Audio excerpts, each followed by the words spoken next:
எல்லாருக்கும் நமஸ்காரம். ஸ்ரீமதே ராமானுஜாய நமக. ஸ்ரீமதே நிகமாந்த மகாதேசிகாய நமக. இன்னைக்கு ஒரு முக்கியமான நாள். என்ன ஒரு முக்கியமான நாள்? இன்னைக்கு மார்கழி 24. மார்கழி 24 அப்படின்னாலே மார்கழி நாளே நமக்கு ஆண்டாள் தான் ஞாபகம் வருவா. அதுவும் இல்லாமல் திருப்பாவை தான் ஞாபகம் வரும். அதுவும் 24 மார்கழி 24வது பாசுரம்.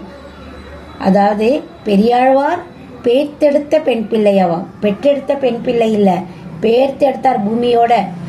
அந்த துளசி தோட்டத்தில் பேர்த்தெடுத்த பெண் பிள்ளை அவள். அவ பெரியாழ்வார் பெருமாளுக்கே பல்லாண்டு பாடினார். பொண்ணு சும்மாவா? அப்பாவே பல்லாண்டு பாடிட்டார். பொண்ணு சும்மாவா? பொண்ணு இப்போ போற்றி பாடுறா. அவர் பல்லாண்டு பாடினால் இவள் போற்றி பாடுறார்.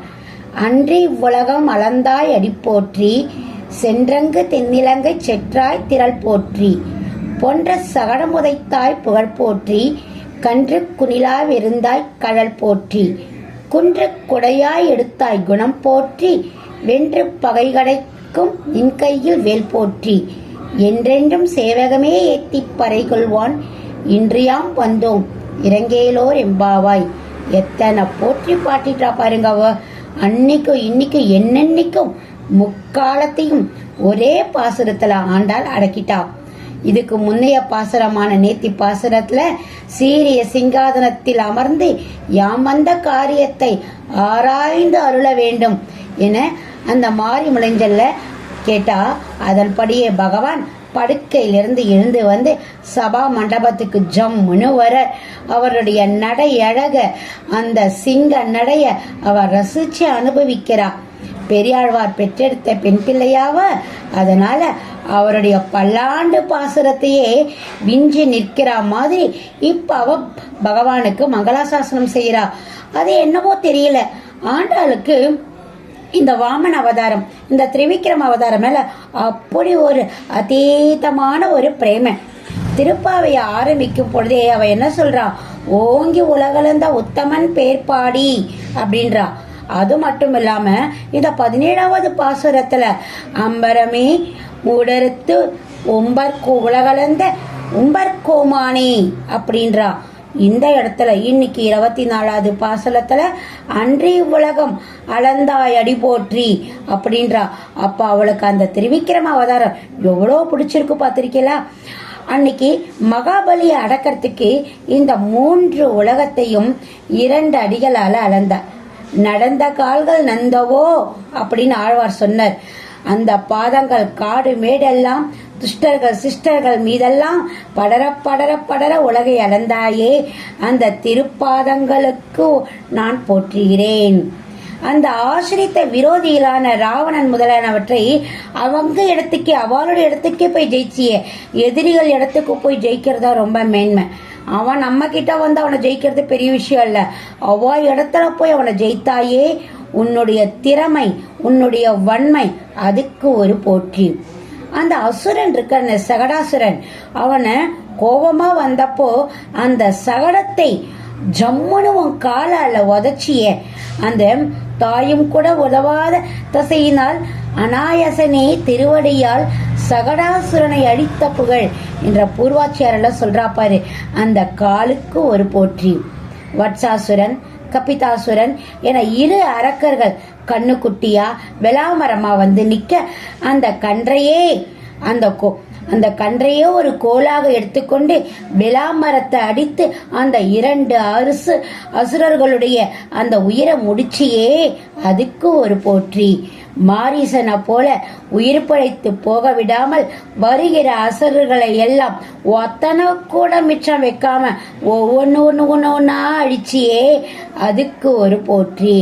ஆனா சத்ருவை இட்டு சத்ருவை எரித்தால் சங்கேதித்து வந்து இருவரும் மொக்க மேல் விழுந்தார்களாகில் என் செய்ய கடவோம் என்று பகைத்தார்களாம். அந்த அரக்கர்களை அடித்த விற்த்தாந்தத்தை ஆச்சாரியர்கள் என்னவெல்லாம் அனுபவிக்கிறார்கள். கன்றை பிடித்து கொண்டு தானும் சுழன்று கன்றை வெகு வேகமாக விட்டெறிந்தானாம். அப்பொழுது ஒரு காலை குஞ்சித பாதமாக தூக்கியபடியால் சிவந்த பாதங்கள் கண்ணில் பட கழல் போற்றி என்றார்கள் ஆச்சாரியர்கள். அடுத்து அவனுடைய குண விசேஷியத்தை சொல்கிறார்கள். இந்திர பூஜையை கிருஷ்ணனுக்கு செய்தது பிடிக்காத இந்திரன் கையோ உந்தனையும் வர்ஷிக்க என்றபடி விடாது மழை பொழிவிக்க கண்ணன் கோவர்த்தனகிரியை கொடையாக பிடித்து கோபாலர்களை காத்தான். ஆஸ்திரியர்களுக்கு விரோதம் ஏற்பட்ட காலத்தில் தனது ஆண்ட்ருசம் சம்சய குணம், தன்னுடைய பெருந்தன்மையானுடைய கருணை குணத்தை காமித்தான் எல்லோருக்கும். அந்த குணமே போற்றி என்று பாடுகிறார் ஆண்டாள் இந்த பாசுரத்தில். பல்லாண்டு பிரபந்தத்தில் பெரியாழ்வார் வடிவார் சோதிவலத்துறையும் சுடராழியும் பல்லாண்டு என்பது வரை சொன்னவர், ஐயோ நம்ம கண்ணே பட்டுடும் போல இருக்குதே என்ற முகத்தை இப்படி திருப்பிட்டாராம். படைப்போர் புக்கு முழங்கும் அப்பாந்த சந்நியமும், அந்த பாந்த சந்நியத்துக்கும் ஒரு பல்லாண்டு என்றாராம். அந்த பாந்த சந்நியம் எங்க இருக்குது? அந்த பக்த சிரோமணி சொன்னார். இப்படி திருப்பிட்டு ஏன் கண்ணு பற்றக்கூடாது, நான் கொஞ்சமா உன்னை பாத்துக்கிறேன்ற மாதிரி. ஆனா அவருடைய மகளான ஆண்டாள் இங்க என்ன சொல்றா பாருங்க. பகைவரை வென்று எடுக்கும் வேல் போற்றி என்று அவன் ஆயுதத்தை புகழ்கிறாள். அவன் புகழை வேலுக்கு ஏற்றி சொல்கிறாள். கூர்வேல் கொழுந்தொழிலன் நந்தகோபன் குமரன் அல்லவா? ஏனால் ஆடு மாடு வச்சிருக்கவாள கையில வேல் வச்சிருப்பா. ஏழ்வான நரியோ சிங்கமோ புலியோ வந்தா ஆட்டையோ மாட்டையோ கடிச்சுட்டா என்ன பண்றது? அதால கரெக்டா அந்த வேலை தாக்கி அந்த துஷ்ட மிருகங்களை அழிப்பாளாம். அதனால கூர்வேல் கொடுந்தொழிலன் நந்தகோபன், இவன் தனையனாச்ச, இவன் கையில வேல் இல்லாம இருக்குமா? அதனாலதான் இந்த இடத்துல வேலாவ போற்றி சொல்றா. பகவானுடைய நடை அழகு இருக்கு பாருங்க.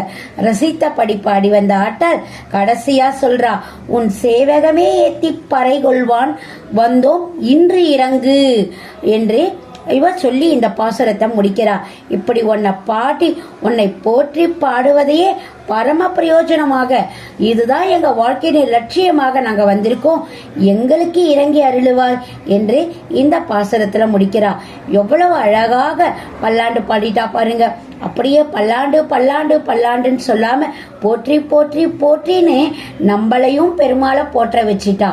அப்படிப்பட்ட ஆண்டாளுக்கு நாம் அவருடைய திருவடிகளை வணங்கி நாம் இந்த பாசுரத்தை எப்பொழுதும் மிக அழகாக சேவிக்கலாம்.